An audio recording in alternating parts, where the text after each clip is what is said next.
नमस्कार विद्यार्थी मित्रों, स्वाध्याय 3.1 આપણું કમ્પ્લીટ થઈ ગયું છે। ઉદાહરણ મિત્રો તમે જાતે ગણી લેજો। જો કોઈ ખ્યાલ નહીં આવતો હોય તો મને પૂછી શકો છો, કેમ કે મોટાભાગના ઉદાહરણ આપણે સ્વાધ્યાયમાં જે દાખલા ગણાવ્યા છે એ જ પ્રમાણેના છે।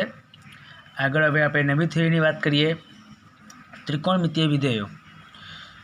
મિત્રો આપણે આનો ખ્યાલ તમે આગળ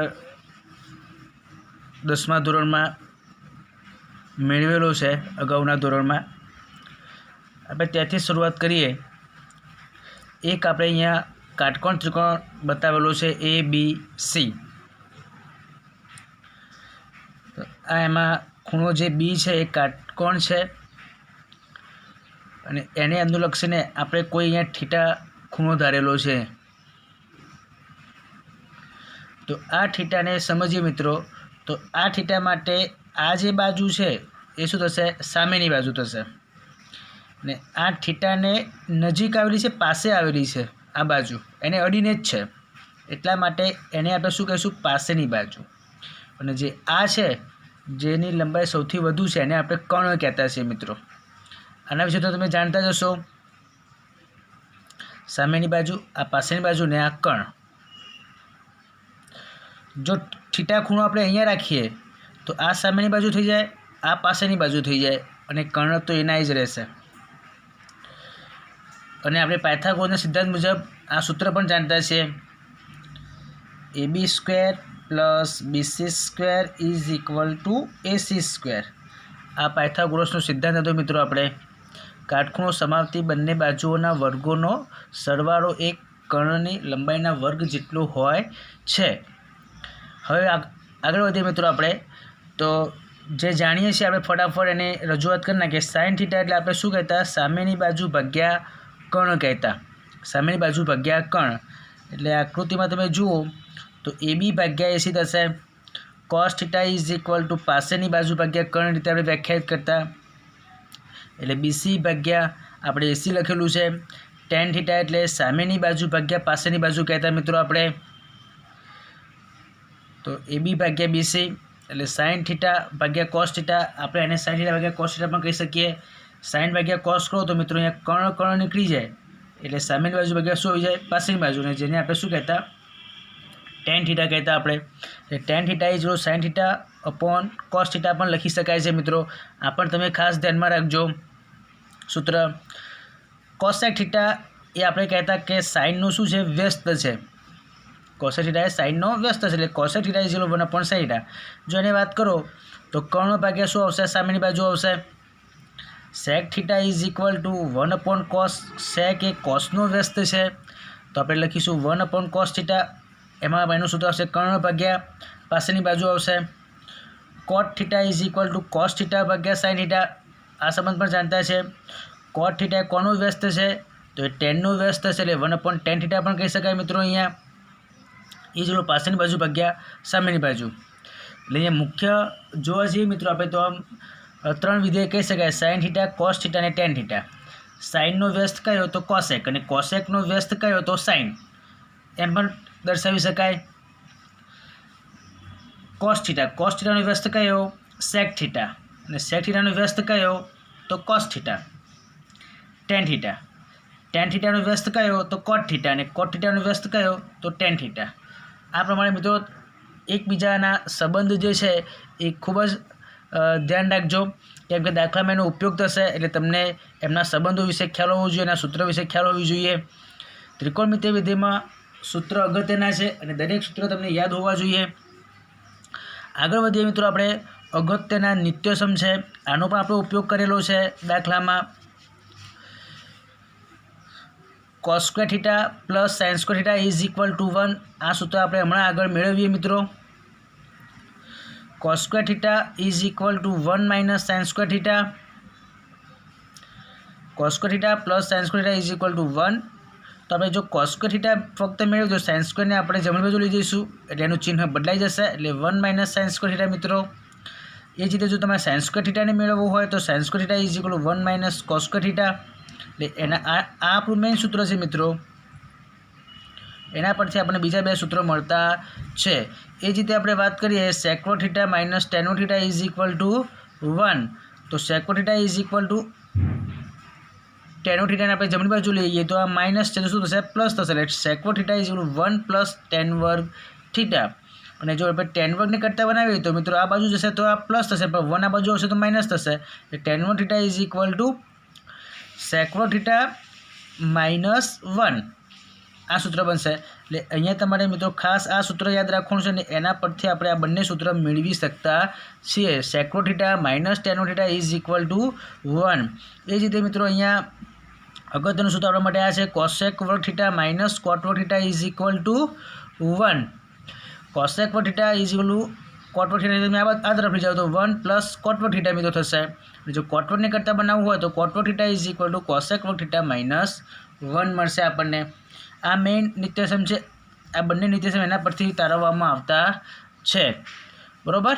ખ્યાલ આવી ગયો મિત્રો? આ એવા સૂત્ર છે જેનો અભ્યાસ આપણે આગળના ધોરણમાં કરેલો જ છે અને બહુ સિમ્પલ છે।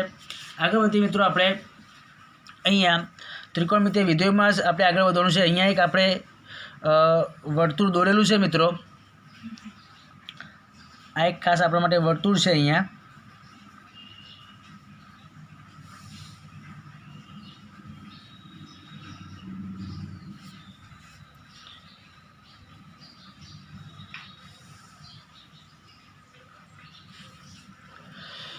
તો આ આપણું એક વર્તુળ છે। અહીં ઉગમ બિંદુ કેન્દ્ર અને ત્રિજ્યા 1 એકમ હોય તેવું વર્તુળ આપેલ છે। આપણે એક વર્તુળ એવું લીધું છે કે જેનું કેન્દ્ર શું છે મિત્રો? ઉગમ બિંદુ, એટલે જેના યામ 0 0 હોય। અહીંયા દ્વિપરિમાણીય પદ્ધતિની વાત થાય છે મિત્રો। દ્વિપરિમાણીય પદ્ધતિમાં કેન્દ્રના યામ શું આવશે? આપણી પાસે ઉગમ બિંદુ લીધેલું છે, એટલા માટે 0 0 લખેલા છે। એક્સ યામ પણ 0 છે અને વાય યામ પણ એનો 0 છે મિત્રો। ખ્યાલ આવી ગયો તમને?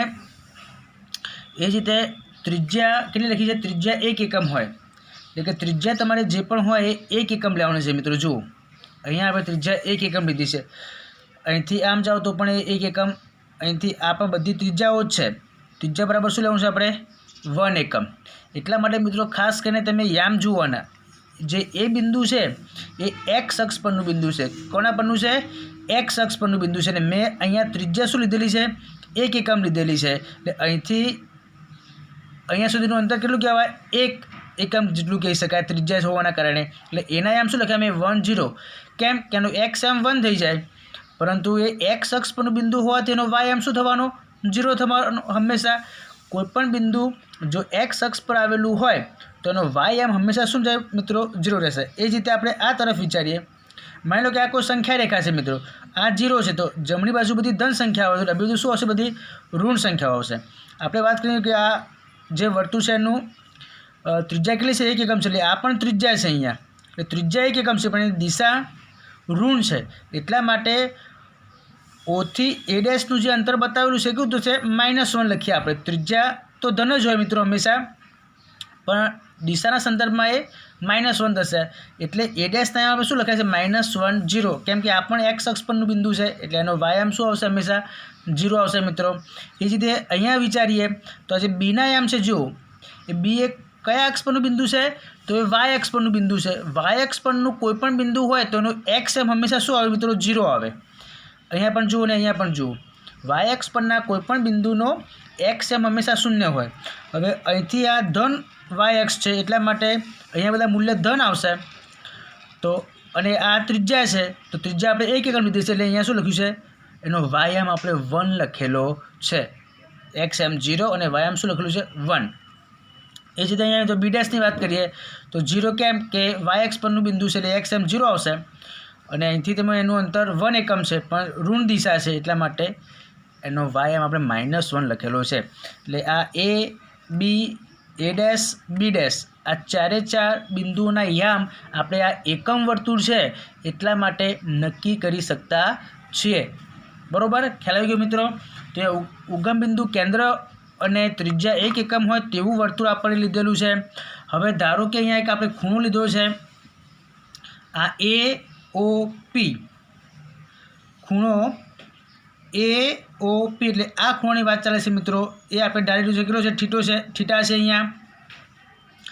તો ચાપની લંબાઈ મિત્રો, હવે આ ચાપ જુઓ, આ જે ખૂણો અહીંથી તમે પરિભ્રમણ કરતા અહીંયા ગયા તો એ અહીંયાથી વિચારો તો અહીંયા થાય કે ન થાય, તો એને સંગત ચાપની લંબાઈ પણ શું છે, થીટા છે.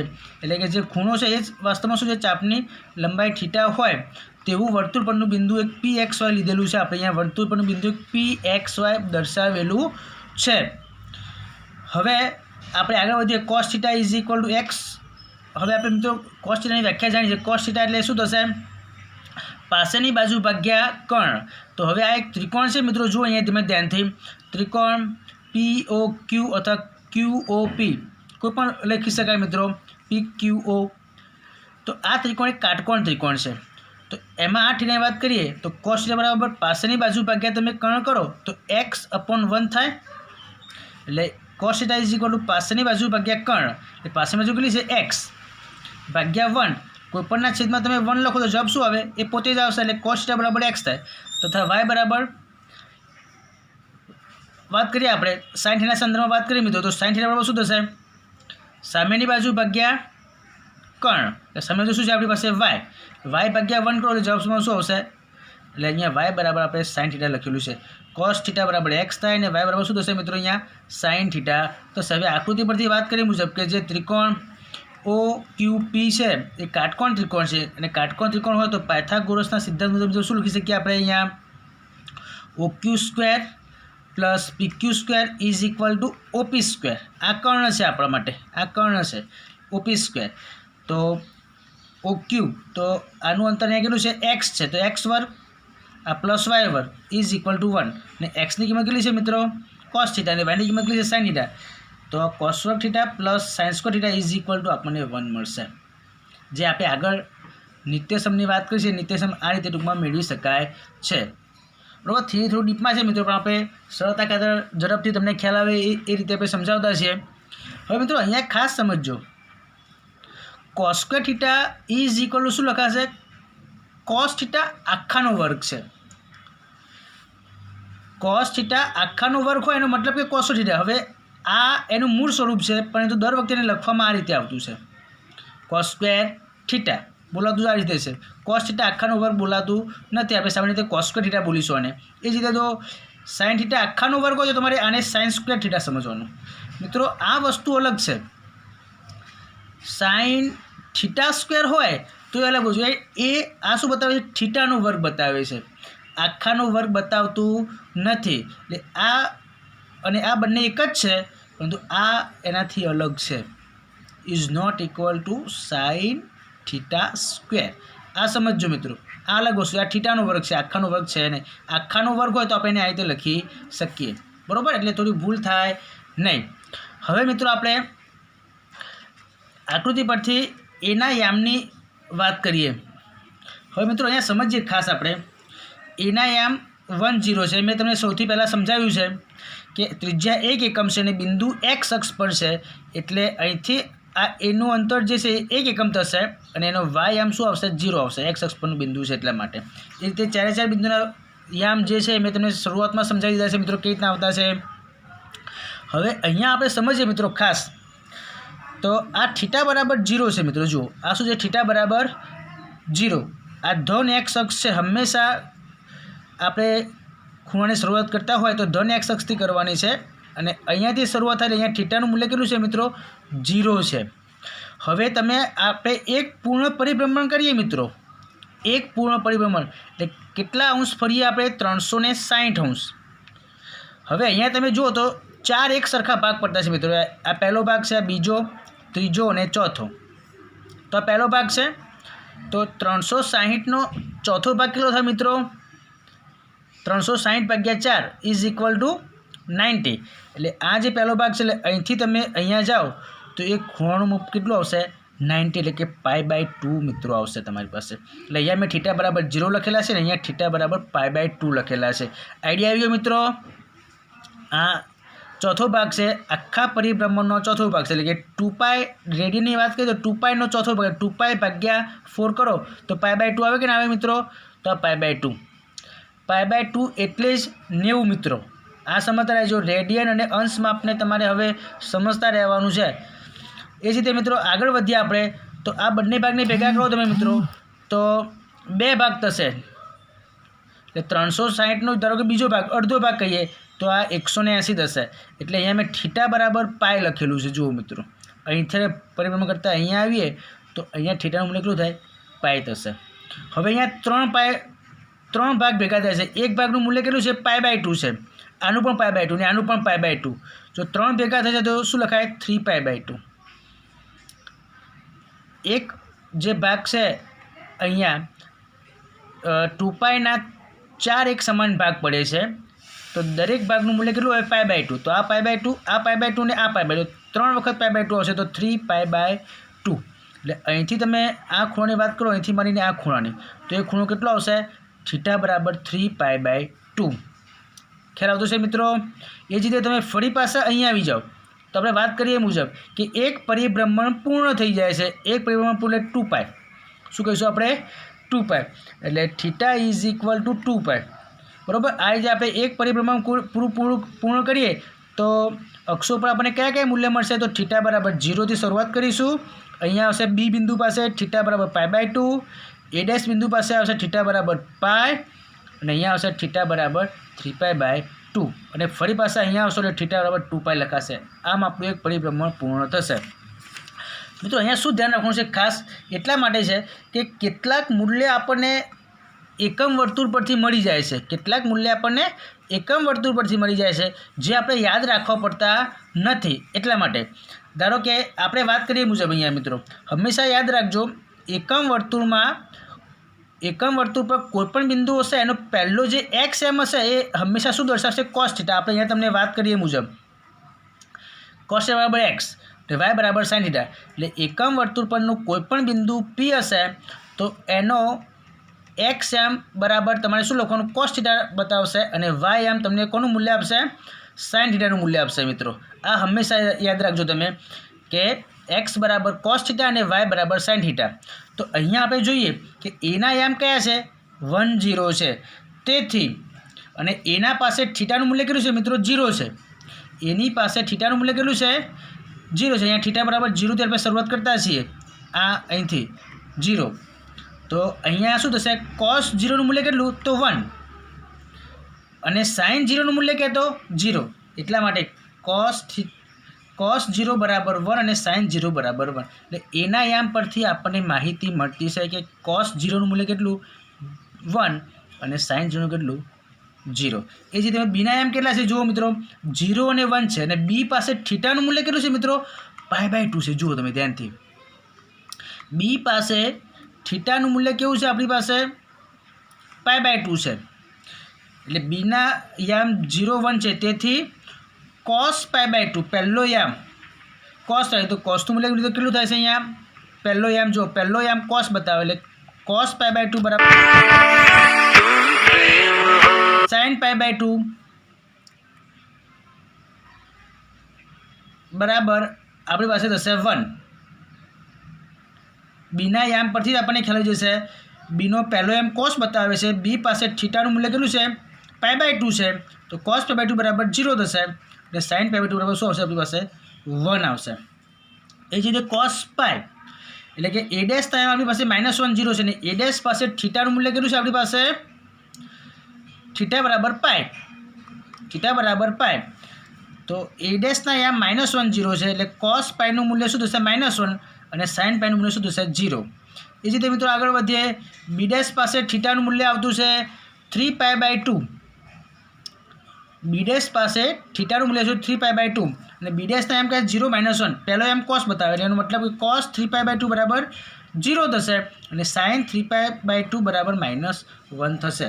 એટલે મિત્રો આ કેટલાક ખૂણાના માપ આપણને એકમ વર્તુળ પરથી જ મળી જતા છે, જે આપણા માટે એને યાદ રાખવા ખૂબ જ સરળ થશે। એટલે આને આપણે ખૂબ આકૃતિને યાદ રાખીશું। હવે મિત્રો જો મેં એ જ આકૃતિ અહીંયા વિસ્તારપૂર્વક દર્શાવી છે, બરાબર। તો આપણે હવે એને સમજતા જઈએ। અહીંયા જો આ વર્તુળ મેં તો દોરીશું પેન્સિલથી, પણ અહીંયા પેન્સિલ હોવાના કારણે આપણને વિડીયોમાં થોડું ઝાંખું દેખાતું છે, તો આપણે એને બોલપેનથી ડાર્ક કરી નાખીએ।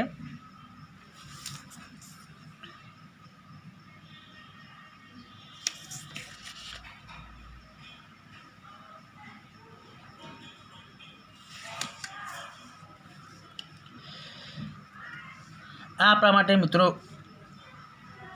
એક વર્તુળ છે, આને ખૂબ જ ધ્યાનથી સમજજો.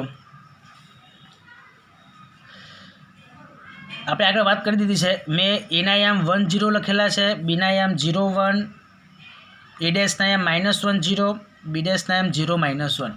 મિત્રો કઈ રીતના લખેલા છે તમને ખ્યાલ આવી ગયો છે કે આ એક એકમ વર્તુળ છે. એકમ વર્તુળ એટલે r બરાબર 1 થાય છે. r બરાબર 1 એટલે O થી A નું અંતર 1 છે, એટલે એનો x એમ શું આવશે? 1 આવશે. એ x અક્ષ પરનું બિંદુ છે. કયા અક્ષ પરનું? x અક્ષ પરનું. એટલા માટે એનો y એમ હંમેશા મિત્રો શું છે? 0 છે. બરાબર. એ જ રીતે બાકીના બધા માટે તમારે વિચારવાનું કે આ y અક્ષ પરનું બિંદુ છે. y અક્ષ પરના બિંદુનું x એમ હંમેશા શું હોય? 0 હોય. અને આ એકમ વર્તુળ છે એટલે 0 થી અહીંયા સુધીનું અંતર કેટલું છે મિત્રો? 1 છે. એટલે અહીંયા આપણે એનો y આમ 1 લખેલો છે. એ જ રીતે આ ઋણ x અક્ષ છે, આ ઋણ y અક્ષ છે, એટલે એમને અહીંયા -1 અને અહીંયા -1 બતાવેલું છે. ખ્યાલ આવી ગયો? બીજું વસ્તુ મિત્રો અહીંયા ખાસ જ્યારે PXY એ કોઈ એક વર્તુળ પરનું બિંદુ હશે તો એને P બરાબર P કૌંસમાં cos θ sin θ, એટલે x એમ હંમેશા આપણને cos θ નું મૂલ્ય બતાવશે અને y એમ હંમેશા આપણને sin θ નું મૂલ્ય બતાવશે. એટલે x બરાબર cos θ અને y બરાબર sin θ આપણે ધ્યાન આપીશું. હવે મિત્રો આપણે પરિભ્રમણની વાત કરી ફરીથી કે જેથી તમને ખ્યાલ આવે. અહીંયા આપણે વાત કરીએ θ બરાબર 0. હંમેશા જ્યારે પણ ખૂણે શરૂઆત થશે તે ધન x અક્ષથી થશે, તો આ 0. અહીંથી ફરતા ફરતા મિત્રો B પાસે આવીશું. એટલે આપણે આગળ તમને વાત કરી કે અહીંયા એક સમાન આપણને 4 ભાગ મળે છે. એક પૂર્ણ પરિભ્રમણના આપણને 4 સમાન ભાગ મળે છે. તો એક ભાગ કેટલો થશે? 2π.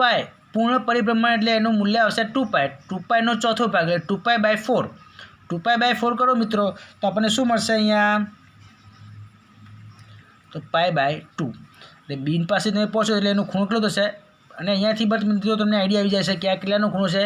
π/2 નો છે. એટલે અહીંથી આપણે શરૂઆત કરીશું.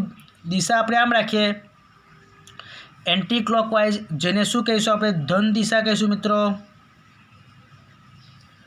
દિશા આપણે આ રાખવાની છે, ધન દિશા. અહીંથી આપણે ફરતા ફરતા આ બાજુ જઈશું તો અહીંયા B પાસે પહોંચો તો થીટાનું મૂલ્ય મિત્રો કેટલું થઈ જાય? π/2 થઈ જશે. ખ્યાલ આવી ગયો? આ જે ધન x અક્ષ છે ને ધન y અક્ષ છે, આ બંને એકબીજાને કાટખૂણે છે. એટલે અહીંથી તમે પરિભ્રમણ કરતા અહીંયા જશો તો થીટાનું મૂલ્ય કેટલું થશે મિત્રો? π/2. એ જ રીતે તમે મિત્રો આગળ વધતા જાઓ. અહીંથી તમે ગતિ કરતાં કરતાં અહીંયા આવશો A' પાસે, તો A' પાસે મિત્રો થીટાનું મૂલ્ય કેટલું થશે વિચારો? તો π થશે. આ π/2 અને આ π/2 મિત્રો, આ પણ π/2 છે કે ને? એટલે આ π/2 ને π/2 એટલે π/2 એટલે 90 + 90 એટલે 180. 180 ને શું કહીએ છીએ મિત્રો? π વડે દર્શાવીએ છીએ. એ જ રીતે મિત્રો આગળ વધીએ આપણે. અહીંયા આપણે B' પાસે આવીએ પરિભ્રમણ કરતાં કરતાં, તો અહીંયા તો વેલ્યુ π છે. πમાં તમે π/2 ઉમેરી દો મિત્રો, આ પણ ખૂણો π/2 નો જ છે. તો π + π/2 એટલે પણ અહીંયા પણ મૂલ્ય શું થશે થીટાનું?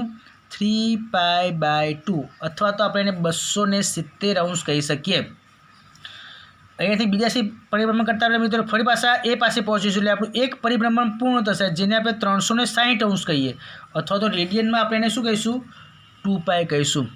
આ આપણું મિત્રો એક પરિભ્રમણ અહીંયા પૂર્ણ થાય છે અને એના આધારે થીટાના કયા કયા મૂલ્ય મળે છે આપણે લખી દીધા છે. હવે મિત્રો જો તમારે વ્યાપક સ્વરૂપમાં સમજવું હોય તો કેવી રીતે સમજી શકાય? જો થીટા બરાબર 0 પછી 2π, ફરી પાછા તમે અહીંયા મિત્રો આવો તો શું થાય? એનું મૂલ્ય 2πમાં પાછા 2π ઉમેરી દો. એક પરિભ્રમણ થવાનું વધારે, બીજું પરિભ્રમણ એટલે અહીંયા આવશે 4π, 6π, 8π. આ રીતના કન્ટિન્યુ ક્રમશઃ આગળ ચાલ્યા કરશે મિત્રો. અહીંયા તમે સમજો, અહીંયા થીટામાં π છે, તમે પાસામાં અહીંયા આવો તો 2π ઉમેરવાનું. એક પરિભ્રમણ થાય 2π ઉમેરો, તમે આમાં 2π ઉમેરો તો 3π, 5π ડેશ ડેશ ડેશ. એટલે A' પાસેના થીટા મૂલ્ય કેટલો છે? π, 3π, 5π ડેશ ડેશ ડેશ ક્રમશઃ ચાલ્યા કરશે મિત્રો આગળ ને આગળ. એ જ રીતે અહીંયા મિત્રો π/2 છે, એમાં તમે 2π ઉમેરો, કેમ કે અહીંયા તમે ફરી પાછા અહીંયા આવવું હોય તો તમારે એક પરિભ્રમણ પૂર્ણ કરવું હોય તો તમારે 2π ઉમેરવા પડશે. એટલે π/2 + 2π કરો એટલે શું હશે મિત્રો? અહીંયા 5π/2 બરાબર. π/2 + 2π કરજો મિત્રો, એટલે 4π + π એટલે 5π/2. પછી આગળ તમારે વિચારવું હોય તો અંશમાં તમારે 4π ઉમેરતા જવાનું, એટલે 9π/2 આ રીતના તમારી વેલ્યુ ક્રમશઃ ચાલ્યા કરશે। અહીંયા મિત્રો 3π/2 છે તો એમાં તમે 2π ઉમેરો મિત્રો, પ્લસ 2π કહીને, એટલે શું આવશે 7π/2। 7πમાં હવે તમે ઉપર 4 ઉમેરો એટલે 11π/2 ડેશ ડેશ ડેશ આ રીતના તમારા વેલ્યુ આગળ મળતી જશે। જેમ તમે પરિભ્રમણ એક પરિભ્રમણ પૂર્ણ કરશો 2π, બીજું શરૂ કરશો તો અહીંયા 5π/2, અહીંયા 3π, અહીંયા 7π/2, આગળ જાઓ તો 4π, 9π/2, 5π, 11π/2 અને 6π। આ રીતના તમારા ક્રમશઃ પરિભ્રમણ આગળ વધતા રહેશે અને તમને થીટાના મૂલ્ય મળતા રહેશે। મિત્રો આપણે આ ધન દિશાની વાત કરી છે। આ રીતે ફરીશું તો આપણે શું કઈ દિશા મળશે? ધન દિશા। ઋણ દિશાની આપણે અત્યારે હાલ ચર્ચા કરતા નથી। ઋણ દિશા આપણે આ જે એન્ટી ક્લોકવાઇઝ છે એને આપણે ધન દિશા કહીશું। આ દિશા હોય તો મિત્રો આપણે એને ઋણ દિશા કહીશું। અને ઋણ દિશામાં અહીંથી તમે અહીંયા આવો તો આ -3 છે, -π/2 કહેવાય, -π કહેવાય, -3π/2 કહેવાય, -2π કહેવાય। બરાબર મિત્રો, અહીંથી શરૂઆત કહો તમે, આપણે હું ધારો કે એને થીટા ડેશ કહું, થીટા ડેશ 0થી શરૂઆત થાય, આ અહીંથી શરૂઆત થાય એટલે આ 0 છે। અહીંયા આવું તો આ ખૂણો તો π/2 નો સ્થળ મિત્રો, એટલે થીટા ડેશનું મૂલ્ય, આ ડેશ શું બતાવશે? ઋણ દિશાના મૂલ્ય બતાવે છે, તો અહીંયા -π/2। આ બીજો ભાગ પૂરો થાય એટલે અહીંયા -π। અહીંયા આવો થીટા ડેશ -3π/2 અને અહીંયા આવો ફરી પાછા તો -2π। આ રીતના આગળ વધતા જશે મિત્રો। એટલે અહીંયા તમે વિચારો તો -5π/2, -9π/2 આ રીતના આવ્યા કરશે। એ -π, -3π, -5π આ રીતના તમારા વેલ્યુ આવશે। એ -3π/2, -7π/2, -11π/2 ડેશ ડેશ ડેશ। યાદ રાખજો મિત્રો, થીટા શું બતાવે છે? ધન દિશા બતાવે છે, અને થીટા ડેશ શું બતાવે છે? ઋણ દિશામાં ફરતા ખૂણાઓના મૂલ્ય બતાવે છે, જે માઇનસ લખેલા છે મેં, એટલે મિક્સ થશે નહીં। હવે મિત્રો આપણે આગળ વાત કરીએ તો ધન દિશાની વાત કરીએ તો અહીંયા 4 એક સમાન ભાગ પડે છે, એટલે પહેલો ભાગ આપણી પાસે આ આવે છે ધન દિશા। એટલા માટે આપણે આને શું કહીશું? પ્રથમ ચરણ। આને કહીશું આપણે બીજું અથવા તો દ્વિતીય ચરણ। બીજો ભાગ છે, આને આપણે કહીશું ત્રીજું ચરણ। આને આપણે કહીશું મિત્રો ચોથું ચરણ। પ્રથમ, બીજું, ત્રીજું અને ચોથું ચરણ। મિત્રો દિશા આપણે ઋણ દિશામાં ફરીએ તો પણ ચરણ તો એના એ જ હશે, બરાબર।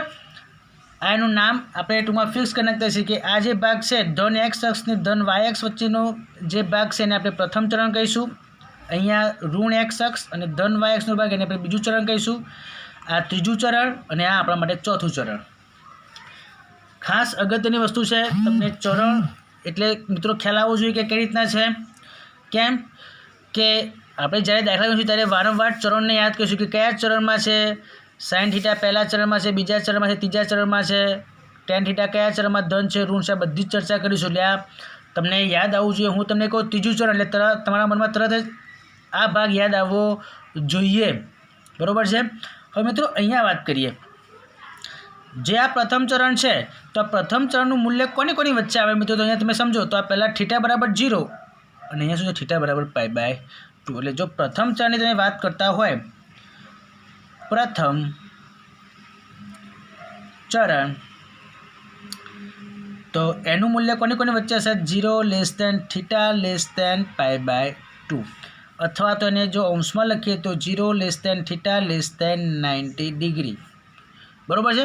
0 અને 90ની વચ્ચે જો આ કોઈ મૂલ્ય આવે તો આપણે શું ક્યાં સમજીશું કે પ્રથમ ચરણમાં છે એવું આપણે સમજીશું। બીજા ચરણની વાત કરીએ મિત્રો, બીજું ચરણ, બીજા ચરણનું મૂલ્ય તમે જુઓ મિત્રો, અહીંયા આકૃતિમાં દર્શાવેલું જ છે। અહીંયા π/2 છે, π/2 થી અહીંયા શું છે? π।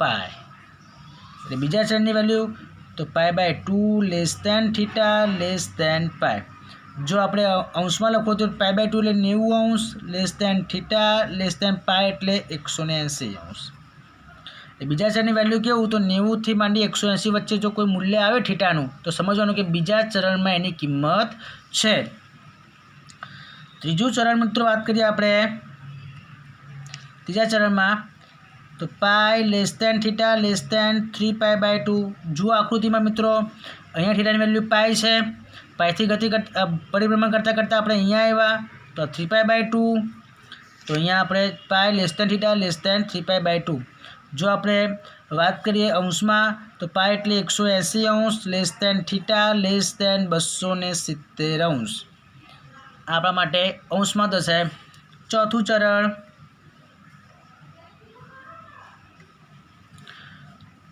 ચોથા ચરણમાં જો મિત્રો અહીંયા આપણે 3π/2 પાસે આવેલા હતા ત્યાંથી પરિભ્રમણ કરતાં કરતાં આપણે ક્યાં જઈશું ફરી પાછા અહીંયા 0 નહીં લખાશે મિત્રો કેમ કે વેલ્યુ વધતી જશે ને પરિભ્રમણ કરતાં એટલે અહીંયા આપણે 2π પાસે આવી જઈશું। ત્રીજા ચરણમાં વાત કરો મિત્રો તો અહીંયા 3π/2 less than theta less than 2π।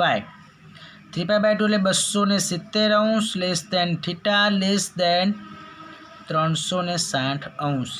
આ આપણું મિત્રો એક પરિભ્રમણ પૂરું થયું અને એક પરિભ્રમણ આપણી પાસે 4 ચરણ છે અને 4 ચરણની કિંમત કોની વચ્ચે આવતી છે એ આપણે તમને અહીંયા દર્શાવેલું છે। તો મિત્રો આ એકમ વર્તુળ છે અને આપણે એકમ વર્તુળ કહીશું વારંવાર।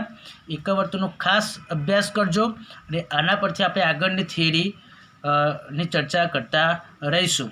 થેન્ક યુ મિત્રો। આ થિયરી છે, થિયરીને ખૂબ જ ધ્યાનથી સમજજો કેમ કે થિયરી પરથી જ દાખલા આવશે। જેટલી થિયરીમાં સમજણ પડશે એટલી તમને દાખલામાં સમજણ વધારે પડશે। થેન્ક યુ મિત્રો।